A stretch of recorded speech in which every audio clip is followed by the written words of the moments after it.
Harvard, right? So they were very proud of it, you know. So they mentioned it. Yeah, we are Harvard graduates, same class, 1984, right? He said. So I didn't want to lose out. So I said, no, I also went to Harvard. So that comes. Wait, which college did you go to? I said, no, I went to the bookstore in Harvard. I got him. So it works every time.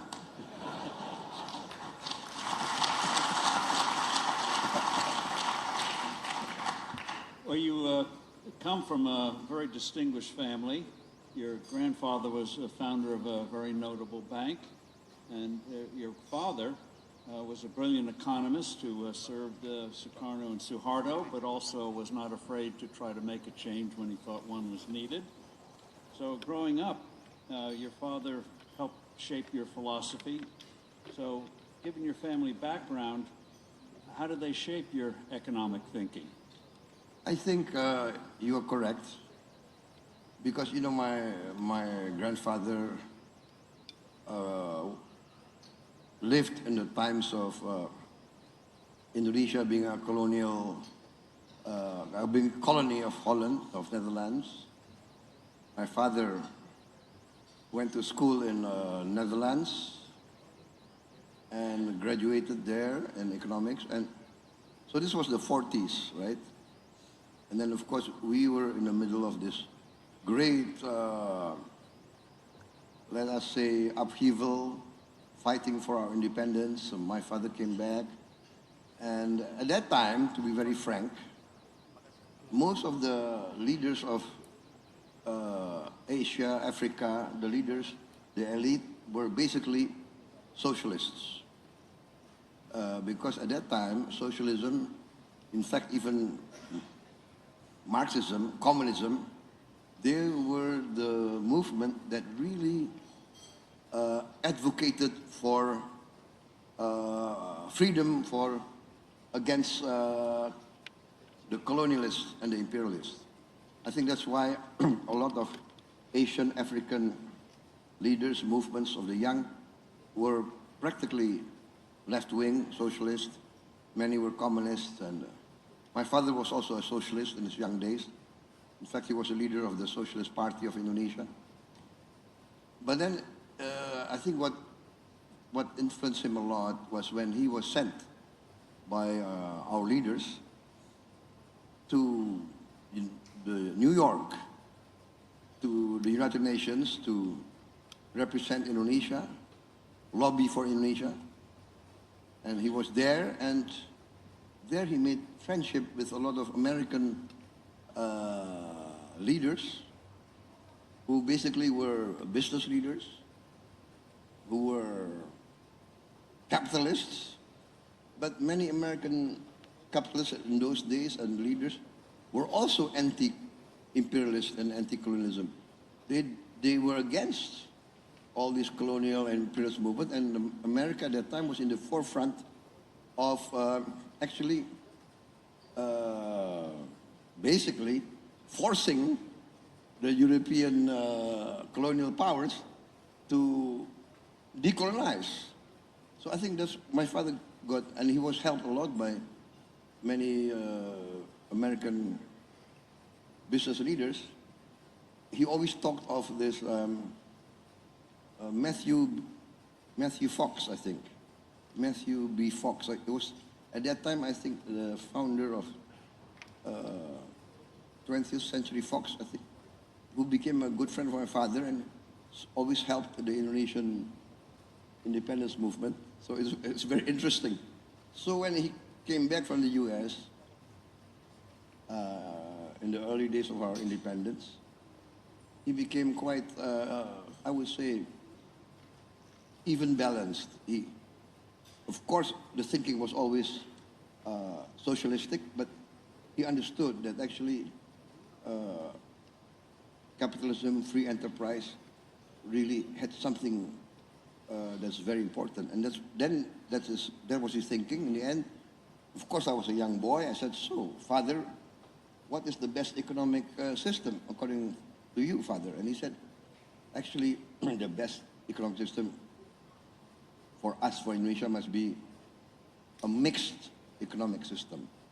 It must be, we must take the best of capitalism and the best of socialism. And I think this is now, I think it's growing to be the mainstream thinking. For instance, this is the same thinking, I think, as the third way of Tony Blair, the middle way. So I don't think in the 21st century world we can opt for one set of thinking, one set of philosophy that works for everybody. It must be, I think we need to find each country the system that works for our country. That's my opinion. Well, one of the things in terms of getting down to specifics that you've done in your first year is a program where you're spending billions of dollars to provide school lunches for children. And walk us through what you learned from the Rockefeller Institute and others and how important it is for a meal for children to learn, but also what is this already starting to do to the local agricultural community? Talk about the kitchens that are being set up, and already it's beginning to have an impact. I'll steal some of his thunder. Right now, he is feeding each day the equivalent population of 7 Singapores. So walk us through this program. Yes, I think this free meal program, in Indonesian we call it MBG, Makan Bergizi Gratis, so free nutritious meal. Well, basically it came about, you know, I've been campaigning, I've been running for president, I think. I ran for president, I think, 5 times in this last 25 years, I think, 20. 5 times I ran, 4 times I lost. The last time I won. What I'm trying to say is, during this campaign, this 5 campaign, I traveled to many areas, to many villages, and every time I come to the village, I see young children greeting me. They come and stand and they wave and they... So I talk to them and I ask them, what's your age? And I was many times surprised. When I thought that the little boy in front of me must be only 4 years old because of his body, he replied that he was 10 years old. And the little girl who I thought must be only 5 years old, she said she's 11 years old. And it went on, so I was shocked. So I saw directly and physically, I saw stunting, I saw malnutrition, I saw poverty in my eyes. And it's very difficult for people who are living in the elite to understand that children can eat sometimes only rice with salt. And so that got me thinking. Then I remembered the schools in Europe, in UK, and the US. they had free meals for lunch. So I said, and then I read about Brazil. Sorry, I have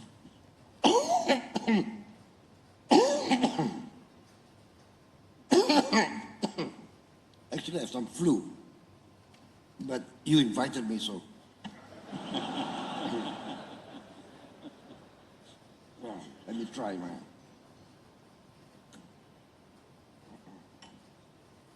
We'll blame the flu on the IMF, but that's another subject for another time. Sorry. So, lost my voice there. So I saw this, the importance of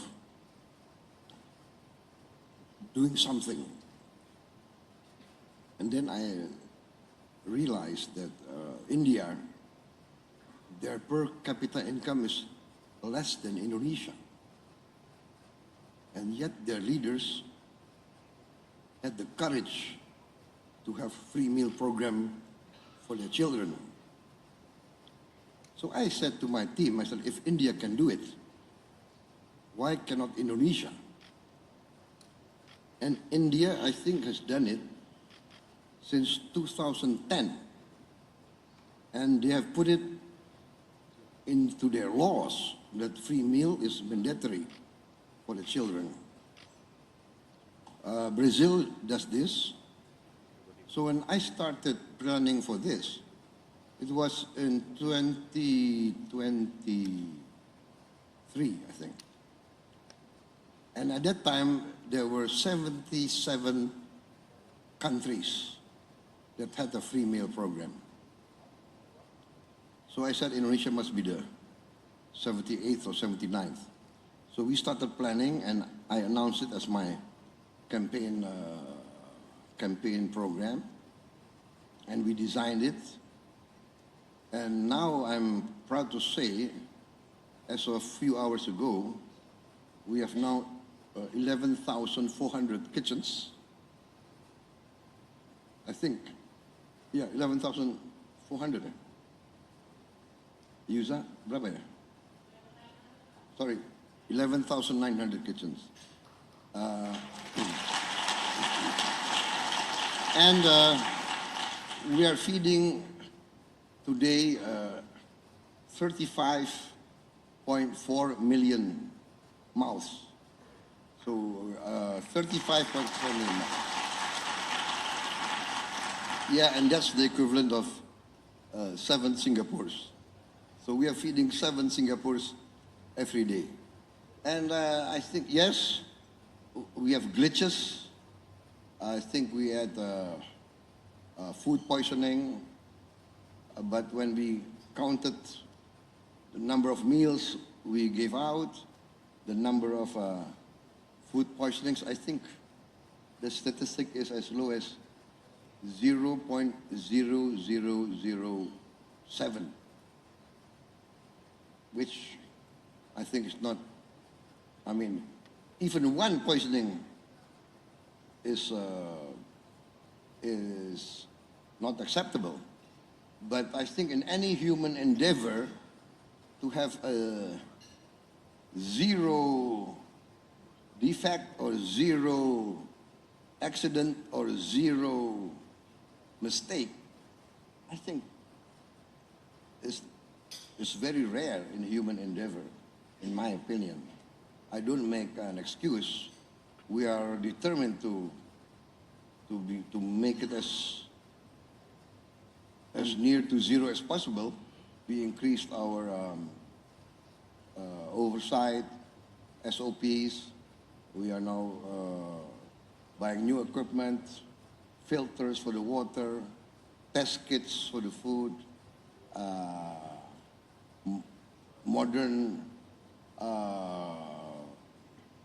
equipment to heat the water, to heat the trays that are being, so we are putting it, trying to increase all the oversight. Now with these Yeah. meals, walk us through what it's already doing to the farming community.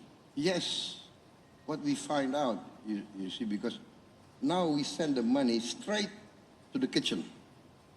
We don't go through all these, layers of bureaucracy. We straight, and we have trained, before the whole program, we have trained 32,000 managers. These are all graduates from university, 32,000. We trained them 3 months, and then they are deployed into the villages. And then we have a partnership with local foundations, local groups, and local entrepreneurs. So this is a government and government-private, let us say, partnership, because the foundations, the local groups, some enterprises, they are the ones who build the kitchens and run the kitchens according to our specifications and our SOPs. So one kitchen is designed to provide food to between 3,000 to 3,500, 3,800 children and pregnant mothers. So what happens is, one kitchen will need 3,000 eggs every 2 days or every 3 days.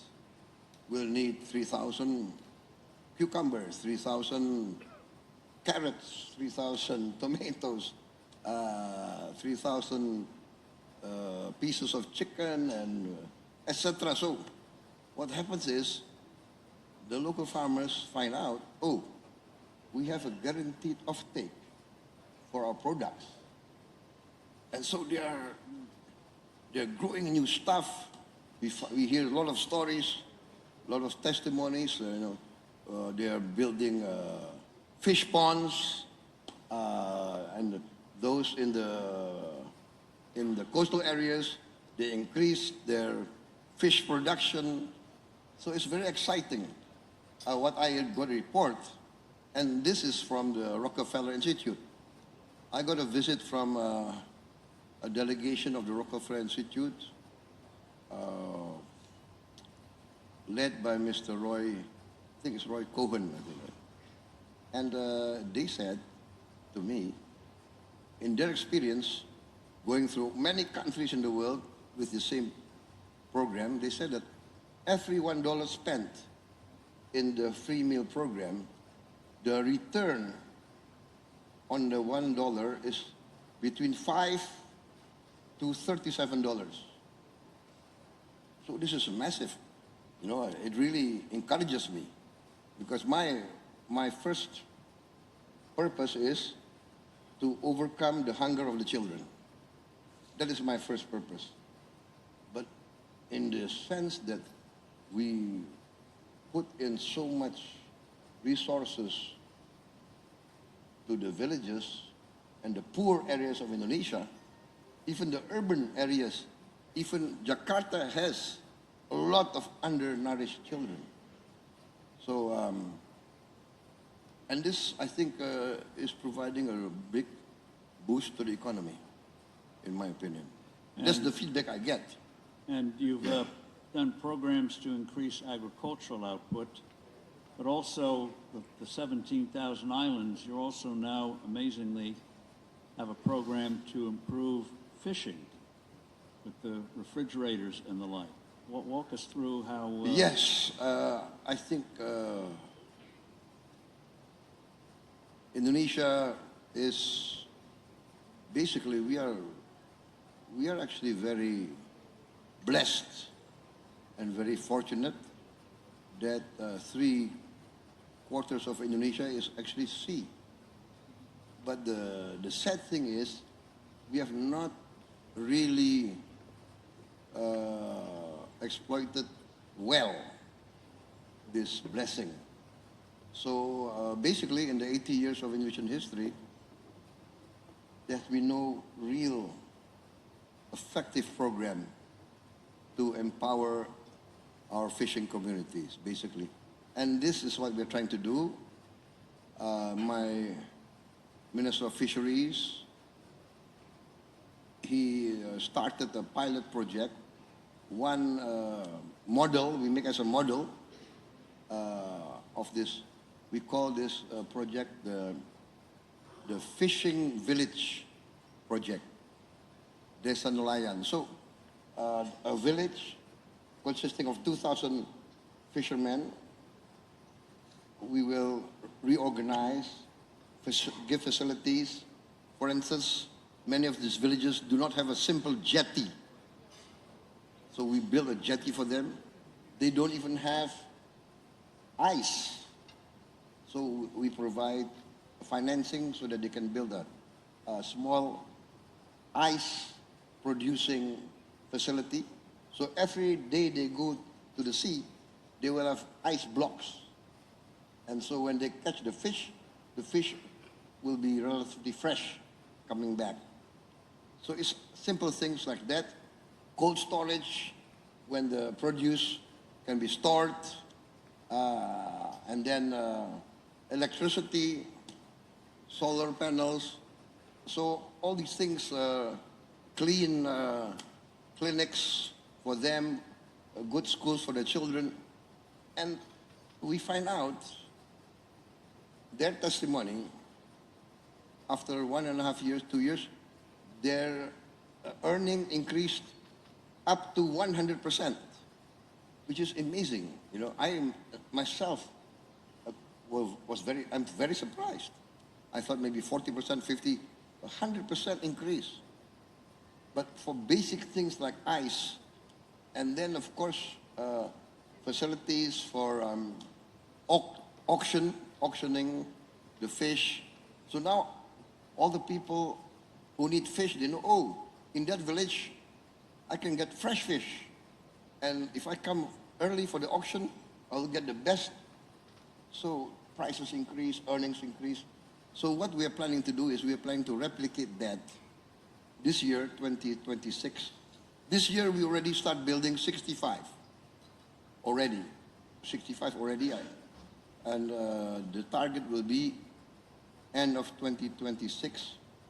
We are going to build at least 1,000 of these villages all over Indonesia. 1,000, that means it will empower 2 million fishermen.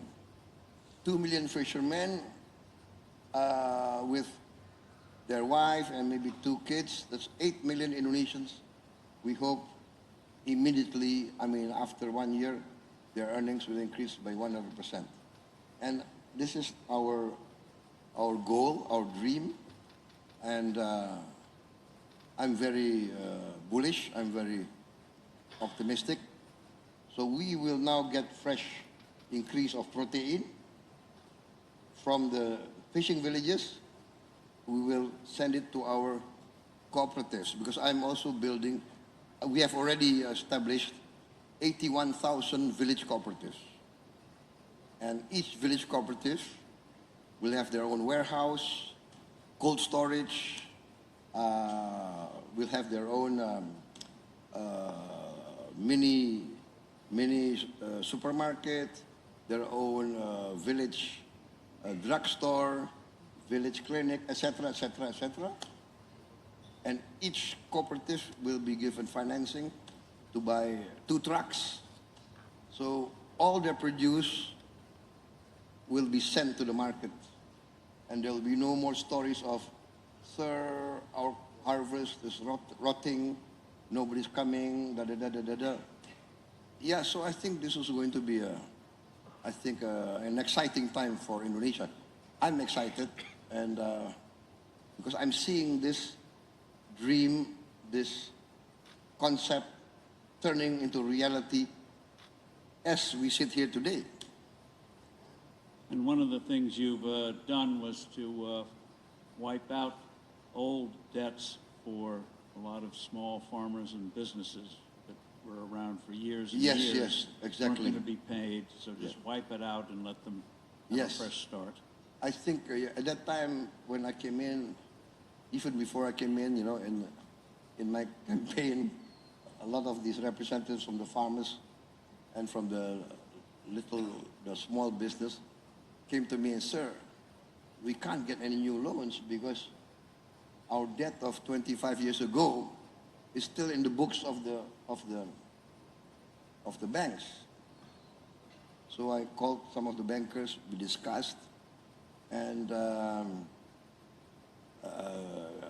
basically I understood that actually in the banks, right, after 25 years, most of these banks have been written off already in the books of the banks. So, of course, there are the conservative bankers who said, no, sir, we cannot, what example will it give for the other lenders, borrowers, right?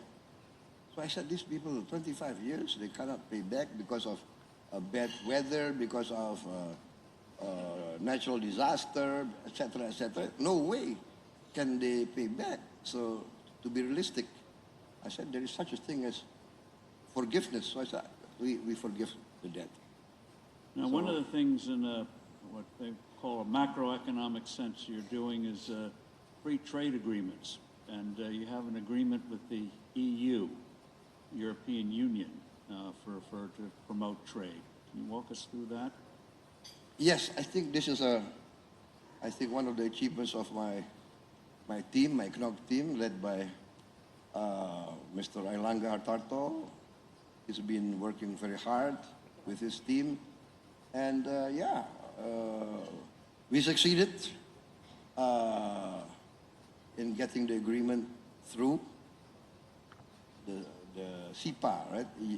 Indonesian European Union Comprehensive Economic Partnership Agreement, SIPA. And I think this is a breakthrough because it came right when the American government started their tariff campaign. Can we say campaign? It's a polite way to put it. Right. So I'm an American. I have more pungent words. So you have to be diplomatic. So I think we need to. For us, it was a wake-up call, right? I mean, if I were an American, I understand the point of view of the Trump administration. I mean, America cannot be, right?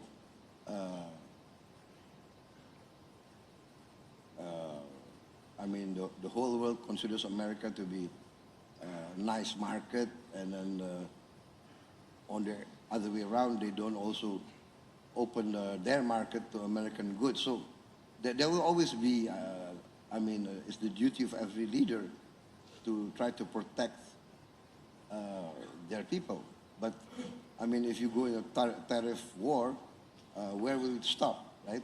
But for us, it's a wake-up call. So I said, now I tell my guys, my team, and I will talk to the business people. We must be more efficient. We must be more daring. We must be more, not always rely on an easy market. Oh, United States. I think this is opening up. But yes, and then that's why now we have a SIPA with the EU.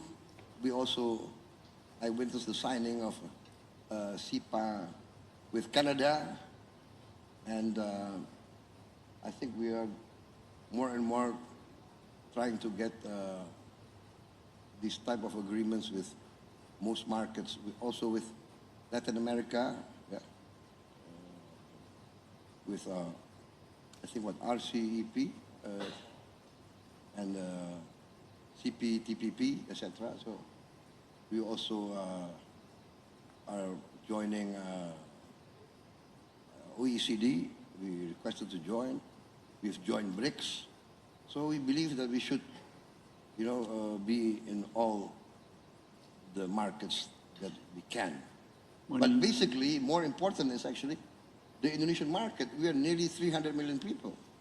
So we must actually boost our capacity, our buying power. That's why I want to really empower the poor of Indonesia. That will create domestic consumption. When you campaigned, you gave your desire to increase the growth rate from 5% a year to 8% a year. What other steps are you taking? What industries do you see coming in the future to Indonesia? And what would you say to Americans and others about why they should invest in Indonesia today so you can get that 8% growth rate? I think 8% is very achievable. It's very achievable. As I mentioned to you, for instance, even with this free meal program, we are creating directly 1.5 million jobs. Directly. And there's 30,000 kitchens times 50 people working in the kitchen. 2 or 3 shifts, so 50 people times 30,000. That's 1.5 million. So the economic experts tell me that 1% growth will create 400,000 jobs. Well, we created already 1.5 million jobs. That's 3%. And that's not even with the 81,000 cooperatives. There, we calculate we will also create at least another 15 jobs. But the beauty of the whole thing is that each kitchen has created 15 local entrepreneurs. One selling their eggs, the other one selling vegetables, the other one selling fish, this one selling meat, the other one so. And each of these 15 vendors or suppliers will have at least 5, 10, or 15 workers. So you foreign can, investors will be witnessing a growing economy which attracts capital. I think so. Growing economy, and if these people have money, what do? They will buy shoes, clothes. They want to improve their housing. They want each to buy maybe motorcycle, television. So I think this is the way. I mean, of course, the big guys will want to go to the big things, right? For instance, we have a lot of minerals, a lot of critical minerals. We are number 1, I think, in nickel, maybe number 4 or 5 in bauxite. We are in critical minerals. We are in, so I think there's a lot of space for new investment.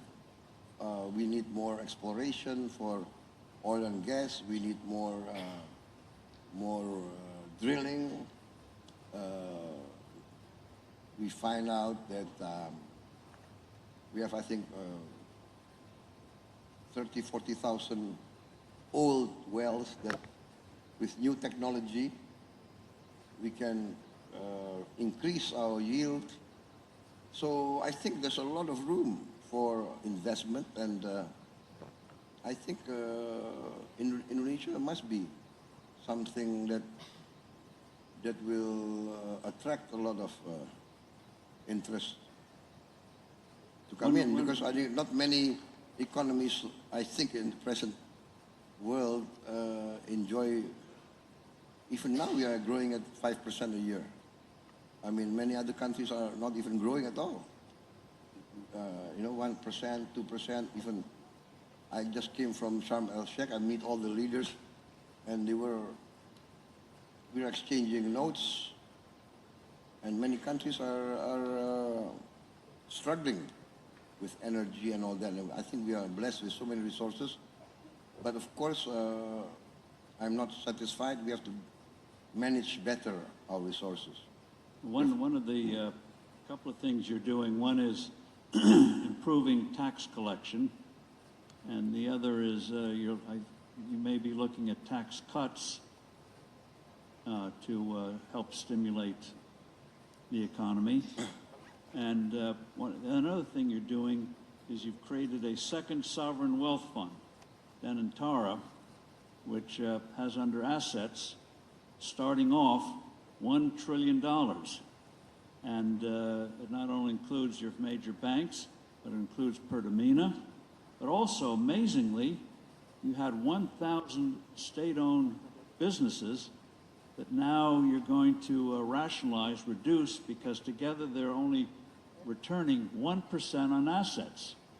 So if you rationalize these things, free up capital for better use, that alone will give a boost to the economy. I think so. So I've given direction to the chairman of the Danantara to rationalize everything, cut down from the 1,000 state-owned enterprise maybe to more rational figure, maybe 200 or 230, 240, and then run them with international standards, right? So I am convinced that that 1 or 2% return can increase, must increase. I think, and I told the Danantara management to run it on an international business standards. You can look for the best brains, best talents, and I've changed the regulations. Now, expatriates, non-Indonesians can be leading our SOEs.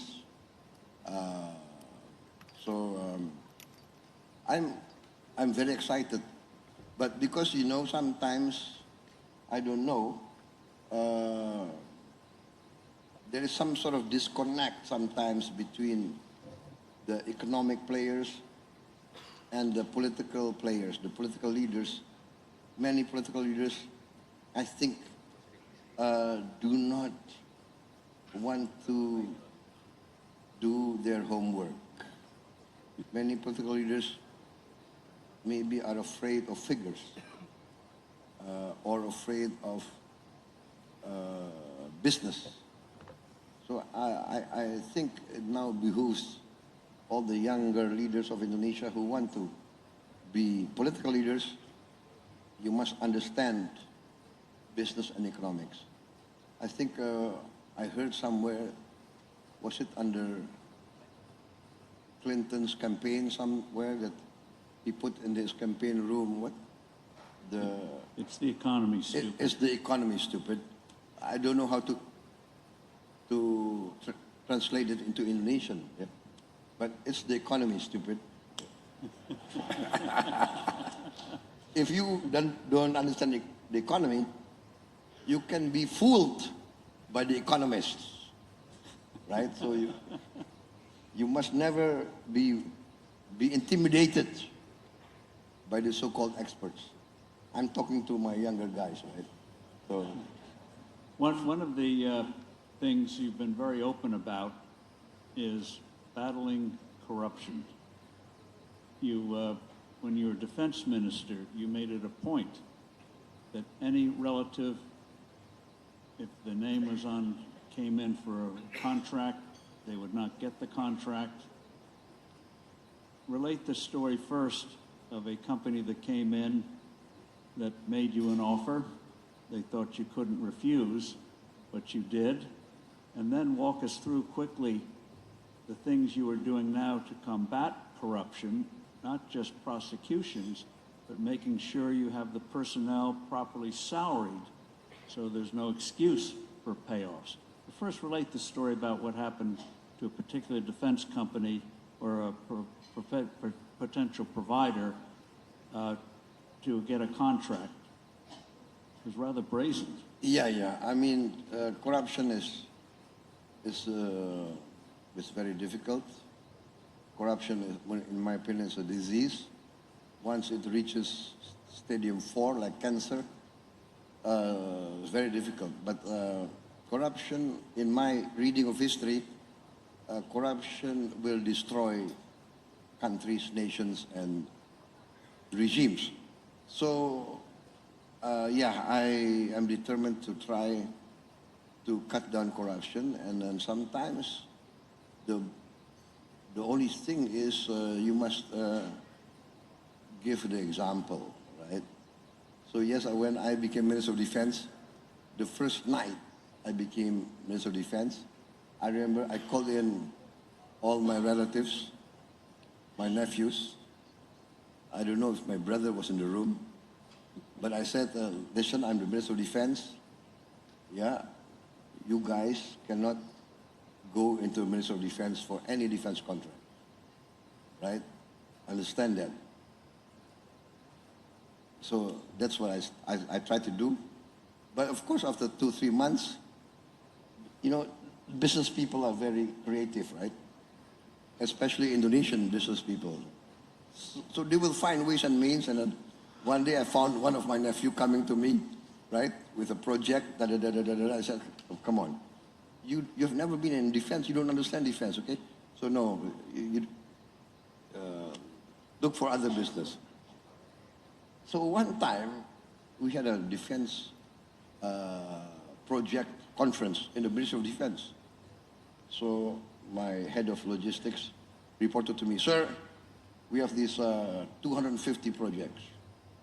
And let me report to you, project number one, I don't know, whatever. 3 companies in the short list. Company A, Company B, Company 3. Oh, by the way, sir, I would like to report in Company C, there's one of your nephews. Write him off.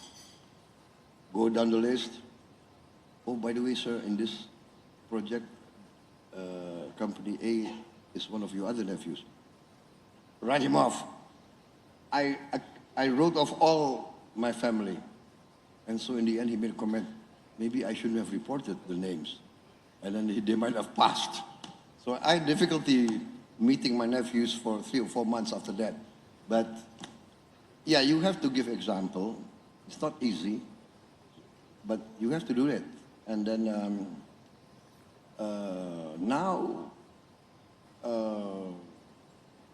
the problem for Indonesia, I think, is this. If we can get this done well, I think very fast we will be the surprise of the world. For instance, I came into 2 islands of Indonesia, Bangka and Belitung, and we got a report there were 1,000 illegal tin mines. 1,000 on these 2 islands. And we were losing maybe 80% of our total tin production to these illegal miners and through smuggling. And I said this has to stop. I made a military training program with naval ships, airplanes, helicopters, drones, and we just blocked these 2 islands. No vessel can come in and out without us knowing what's inside. And basically we stopped the smuggling. One sampan tried to go out. We found out there had tin on the sampans. Can you imagine? So, and then we confiscated several cases of tin ingots, rare earth, etc., etc. We calculated that we saved our country about a couple of $1 billion. So next year, the increase of tin production, we hope, will come back to its original position, and we should be earning maybe at least 3 or 4 times what we were earning last year. So this is just one example of what we recovered. We also, of course, I took over from the previous government, handed me over the problem of about, I was reported come to us, sir, out of the millions of hectares of palm oil, about 5,000 are in violation of the law. What? Yes. Oh, no, so not 5,000, 5 million. 5 million hectares are in violation of the law. So I said, I am sworn in to uphold the law. So I told my Attorney General, my state auditing board, carry out investigations. What you find out, if there's a case, terminate their concessions. And that's what we did. I think by as of this month, we have recovered about 3.7 million hectares of plantations that violated the law. One plantation, two plantations, one was 50,000, the other 50,000, violated the law. 18 years ago, there was a Supreme Court decision to confiscate those two estates, those plantations. 18 years ago, Supreme Court of Indonesia decision, not carried out for 18 years. The Attorney General came to me and said, what, Supreme Court? Inkrah, so no more ways to appeal. So I said, carry out, execute. Sir, this and that, what? You guys afraid? I ordered my armed forces, you accompany this Attorney General's office, accompany the state auditors, protect them, go in there and confiscate. 100,000 we take over, and no problem. So I think this is the case is the government now must enforce the law. And I'm determined to enforce the law, and I'm determined that the Indonesian government must be respected by everybody. The law is the law, regulations are regulations. Those who violate the law will have to deal with the law. So that's as simple as that. But what I mean is, we are recovering a lot of assets, by efficiency. This approach that you've been taking, whether it's on the village level, enforcing the law, Yes. fighting corruption, dealing with the tax code. There have been a lot of protests, as you know, in your country and in other countries. People worried about the rise of the cost of living, inequality, but you seem to have embarked on a path where you're going to have a vibrant economy, but you're going to make sure, as the phrase goes, not only is no one going to be left behind, but they're going to be very much part of a moving forward, whether it's in a village or in Jakarta. And before we let you go, though, one other thing, since we have you here, we won't let you go until you answer the question. You were recently in Egypt, invited by President Trump to witness the historic agreement. Can you share with us, before you go, observations about what you saw and what you think may be unfolding, which also underscores Indonesia's traditional foreign policy of trying to stay out of the elephants who get in fights with each other, the great powers, that you focus on growth rather than international disputes. But give us some quick observations about what you saw in Egypt. By the way, the president went to Egypt midnight on Sunday night. What was it? A few hours later, he came back. Amazing. Give us some observations about what you saw. Yes, it was very interesting. I think there was a sense that we are at a historic opportunity. A lot must be done. There's still a long way. Anything can happen. But we all feel that this time there's hope. So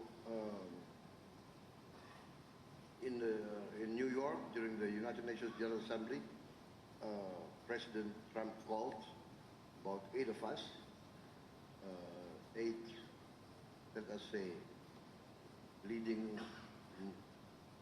Muslim countries. Indonesia considered Muslim majority, so we were invited. And he gave us his plan. We looked at the plan, we discussed it. It gave us hope. And then some of the other Arab leaders said, sir, we can live with the plan, we like it, it gives us hope. But what about Israel? Right? And so we said, well, basically what he says is, I will convince the Israelis. And apparently he managed to do that. We have now a ceasefire. Aid is coming in. hostages have been released. Some still, I think some dead bodies have to be recovered. So, yes, there is, I would say, still hope that we can get this through. And Indonesia is still willing to be part of that. If they need peacekeeping troops, they said we are willing to provide peacekeeping troops. And so I'm optimistic. I hope that this can go through. Well, in your speech in the UN, you gave a very courageous speech about if Israel would recognize Palestine, the country should recognize Israel, even if they're Muslim. And some criticized you for that, but that exemplifies, though, the kind of firm leadership, forward leadership that the world needs. And so we've run out of time, unfortunately, but I think people are getting a sense that whether it's issues like ice for fishermen or trying to bring peace to a troubled region, Indonesia has a very strong leader. Thank goodness. Thank you very much, Mr. President. Thank you for Thank you, President Prabowo and Steve. I'd like to ask both of you to just kindly stay seated for a minute just while I give brief closing remarks.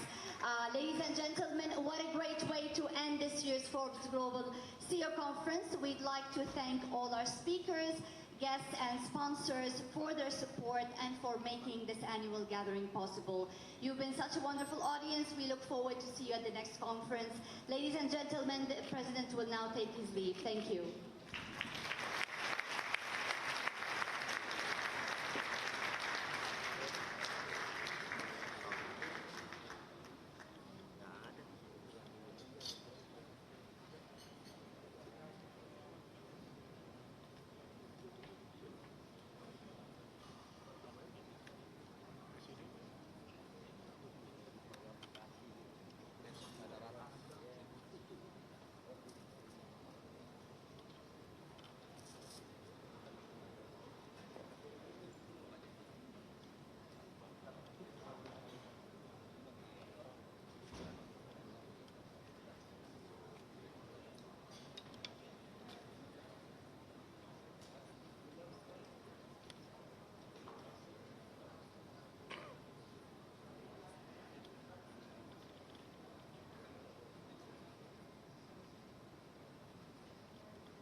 Kalau mau jujur ya katakanlah apa adanya, kalau memang nggak punya ya katakan aja nggak punya. Baik. Gitu. Kalau mau bohong, Endgame-nya seperti itu ya. Itu. Baik, singkat Bang Faldo sebelum kita akhiri. Tapi ini penting juga. Oke. Kalau seandainya ini juga akan menjadi pelajaran apabila kita membuat statement, isu, gerakan apapun itu, ya pastikan itu untuk kebenaran, bukan untuk jual buku. Oh iyalah, bangga. Buku itu bagian sangat kecil dari sebuah kuku.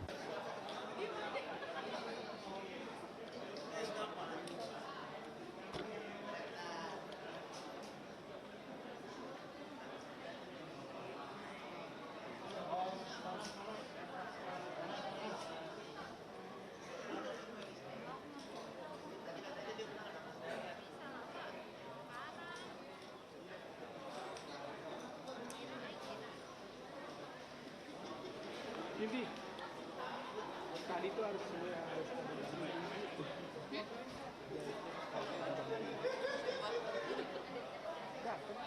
jadi gue satu presiden.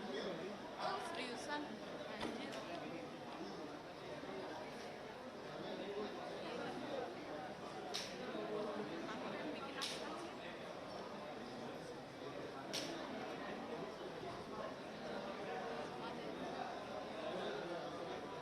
Kalau gue pakai HP, blur, marahin. Iya.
Sini kiri ah.